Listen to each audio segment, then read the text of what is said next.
Au nom du Père et du Fils et du Saint-Esprit, ainsi soit-il. Bien chers fidèles, en ce deuxième dimanche après l'Épiphanie, eh bien, saint Augustin nous explique la page de l'Évangile du premier miracle que Jésus-Christ avait opéré aux noces de Cana, le changement de vin, de l'eau en le vin, et il termine en expliquant la phrase du majordome, du maître de la maison, qui reproche l'époux d'avoir tenu le bon vin à la fin. Il dit normalement on donne le bon vin au début, et puis quand le monde est un petit peu joyeux, on lui donne le vin moins bien. Tu as fait le contraire.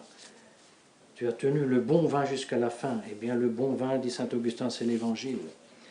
Et Dieu donne le bon vin à la fin, le nouveau évangile après l'ancien évangile, le Nouveau Testament après l'Ancien Testament.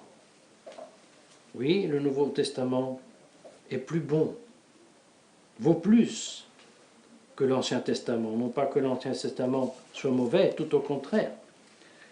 Il est d'autant mieux l'Ancien Testament que la phrase de l'Ancien Testament qui dit « In capite libre scriptum est me », pratiquement le titre de cet Ancien Testament, c'est moi, c'est le Christ. Tout l'Ancien Testament a sa raison d'être en moi, dans le Christ. Le Nouveau Testament, dans mon sang. Donc le sang de l'Ancien Testament, des boucs et des taureaux, a un sens uniquement dans la mesure où il préfigure mon sang. Le sang du Nouveau et éternel Testament, versé une fois pour toutes sur le bois de la croix, et sacramentellement à chaque fois que donc le sacrifice est renouvelé sur l'autel pendant la Sainte Messe.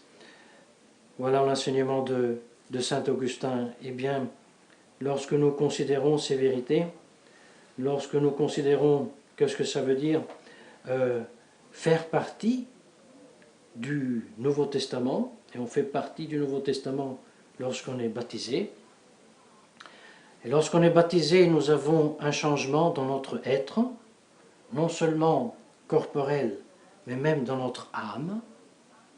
Nous restons bien sûr toujours membres de l'espèce humaine, c'est vrai, avec tout ce qui comporte l'espèce, la circonstance et le lieu où nous sommes nés, n'est-ce pas, que nous soyons noirs, que nous soyons jaunes, rouges ou blancs, mais au moment du baptême, quelque chose d'essentiel change en nous, ce n'est pas accidentel. Eh bien, nous sommes divinisés au moment du baptême. Et c'est ça le Nouveau Testament. Par le Nouveau Testament, nous sommes divinisés. Dans l'Ancien Testament, ce n'était pas le cas. Dans l'Ancien Testament, la race humaine n'était pas divinisée. Mais il y avait une race, la race des Israélites. Elle a été choyée par Dieu. Dieu l'a choisie. Je prends vous plutôt qu'un autre. Parce que j'ai choisi vous et je vous préfère aux autres. Parce que c'est en vous que je veux me faire homme. Et c'est de votre DNA que je prendrai mon corps, quand je le prendrai du très pur et saint de la très sainte Vierge Marie. Mais vous voyez, mes fidèles, lorsque nous méditons ces vérités, nous ne réussissons pas à comprendre comme on peut aujourd'hui nous enseigner que non seulement le Nouveau Testament est supérieur, l'Ancien Testament est supérieur au Nouveau, mais cette race choisie, aimée par Dieu, après qu'elle a refusé non pas seulement le Nouveau Testament Jésus-Christ, mais aussi l'Ancien Testament, comment est-ce possible que cette race maintenant serait au-dessus de toute la race humaine divisée par le Nouveau Testament? C'est inconcevable. Nous devons bien accuser le Concile Vatican II de racisme. Et même un racisme qui non seulement met une race au-dessus des autres races humaines, mais qui se met au-dessus de Dieu, même à la place de Dieu. C'est un crime contre l'humanité. Comment est-ce possible d'en arriver à cela? Et c'est, bien chers fidèles, beaucoup plus simple de ce que nous pensons. Ce n'est pas la peine d'imaginer toutes sortes de grandes malices et méchancetés et conjures, absolument pas. Oui, de la part de Satan et des peu qu'il a choisis pour mettre en œuvre et en place de telles théories, oui, mais pour la grande masse qui suit, non. Il suffit très très peu, vous savez, et c'est Saint Jean Chrysostome qui nous le suggère aujourd'hui, parce qu'il se plaint que personne ne connaît Saint Paul. Personne, la plus grande part des personnes ne savent même pas combien d'épîtres elle a écrit. Mais pourquoi se plaint-il Saint Jean Chrysostome? C'est le docte cathédratique qui pense seulement à toute sa science et se plaint des étudiants qui ne s'étudient pas du tout. C'est pas qu'il se plaint que les gens ne sont pas érudits, il se plaint que les gens ne connaissent pas Saint Paul, et en ne connaissant pas Saint Paul, ils n'aiment pas Saint Paul, et comme ils n'aiment pas Saint Paul, ils n'aiment non plus le Christ. Et en n'aimant plus le Christ, ils finissent par ne plus vivre du Christ. Et au moment où ils ne vivent plus du Christ, il est très facile de vivre du Concile Vatican II. Une formule, bien chers fidèles, que nous devons nous mettre très à cœur. Pourquoi?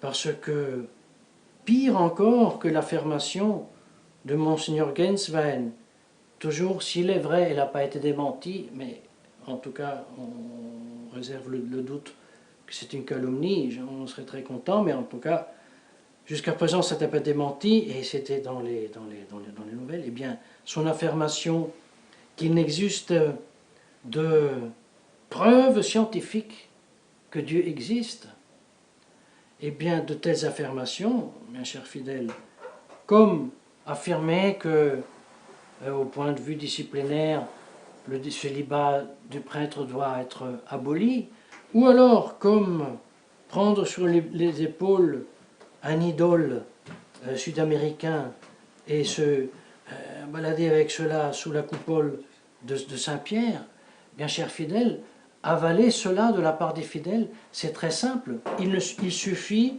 de ne plus connaître son catéchisme, il suffit, si on le connaît, de ne plus s'intéresser, et une fois qu'on ne s'intéressait plus, de ne plus l'aimer, et une fois qu'on ne l'aime plus, on ne le vit plus, et donc même si on sait que ce n'est pas catholique, on laisse passer quand même. Et ceci, malheureusement, est le cas même dans le monde soi-disant traditionnaliste, qui s'entête à dire, oui, un pape peut prendre un idole sur l'épaule et se promener au-dessus de la confession de Saint-Pierre. Oui, c'est possible. Ah, c'est pas bien, mais c'est possible. D'où vient l'erreur? L'erreur vient que la vérité professée est professée d'une façon extérieure. Elle n'est pas comprise, elle n'est pas, dirait-on aujourd'hui, intériorisée.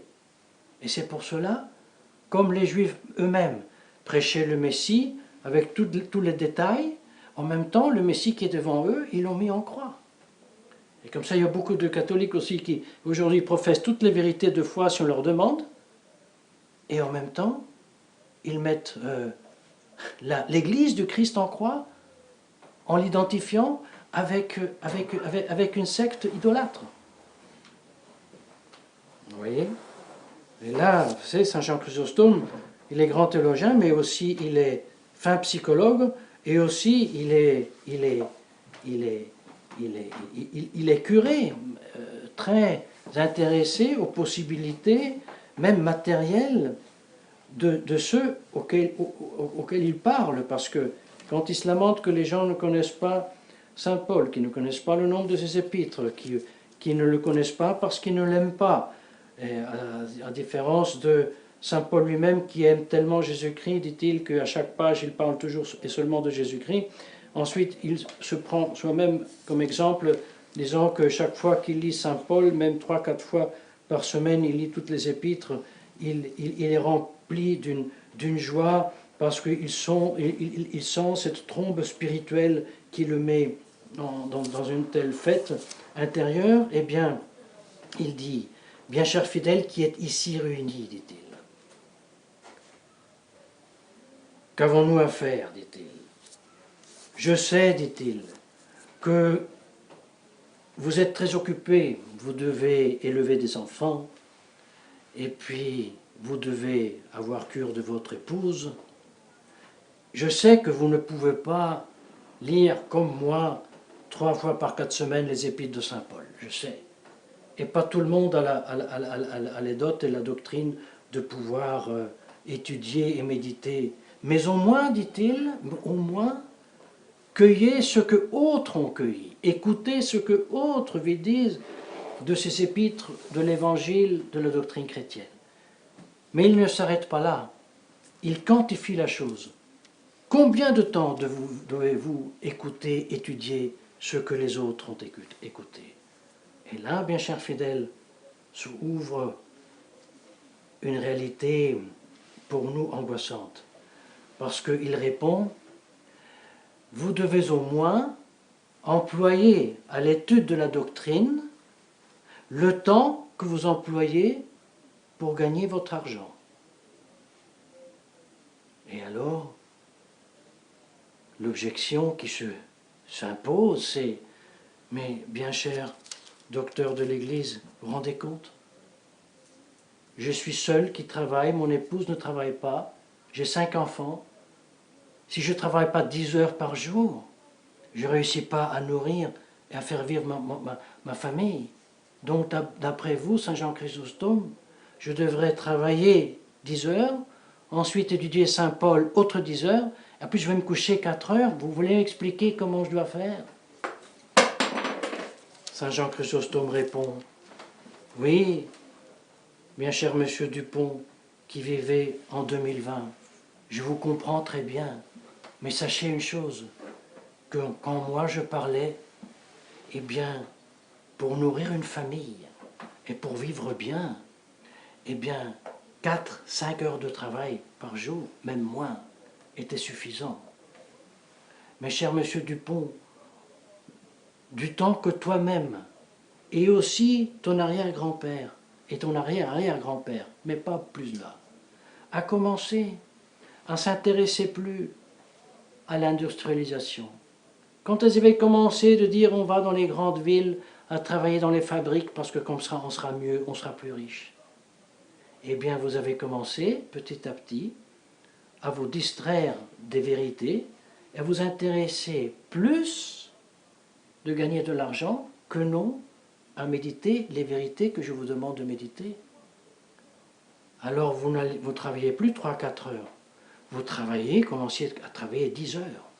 Et là, je comprends qu'après 10 heures de travail dans les usines, tu n'avais plus le temps de lire Saint Paul pendant 10 heures. Et maintenant que tu vis dans un monde que tu penses être démocratique et libéralisé et riche et développé, tu ne te rends même pas compte que tu es devenu un esclave, pire encore que ne l'était mon peuple élu lorsqu'il était en Égypte. Et non seulement tu es esclave, tu ne te rends même pas compte que tu es esclave. Et tu me reproches si je te demande d'étudier Saint Paul et le catéchisme.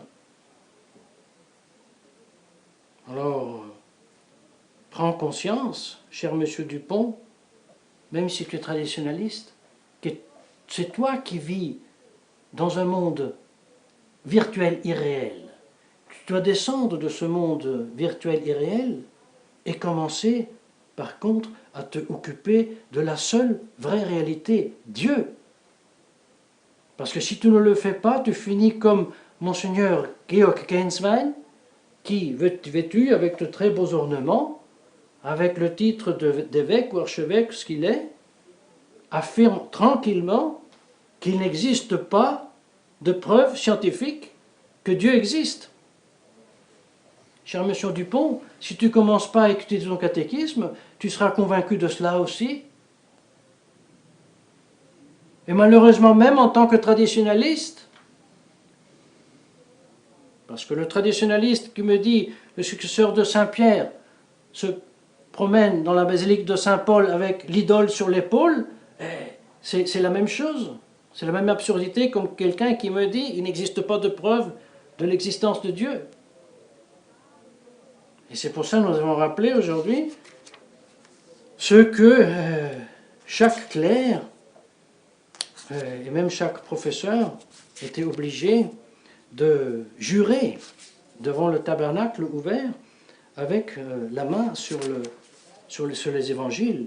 Moi, j'embrasse et j'accepte, c'est la profession antémoderniste, fermement toutes et chacune des vérités définies, affirmées et déclarées par le magistère infaillible de l'Église, principalement ces points de doctrine qui sont directement opposés aux erreurs de ce temps.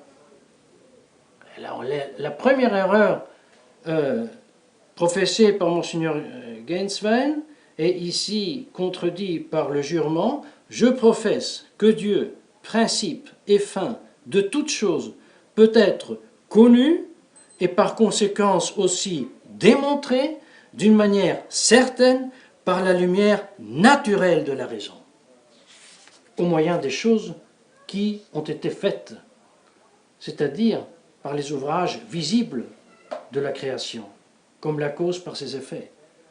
Mais chers fidèles, ce n'est pas par hasard le premier point, parce que le premier point du sermon antémoderniste nous met les pieds sur terre et nous fait reconnaître la réalité des choses.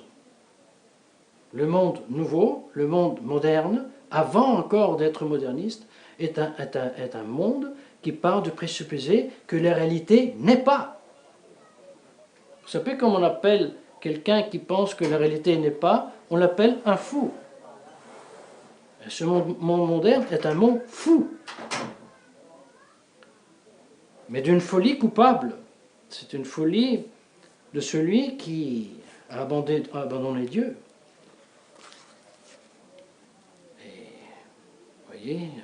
On a dû, tout le monde vous demande, oui, mais vous avez entendu, ils veulent abolir le célibat, et Gainswein a dit qu'on ne peut pas prouver que Dieu existe. Mais la réponse est, occupe-toi beaucoup plus des vérités révélées et enseignées par le catéchisme pour comprendre comment on pouvait en arriver à cela.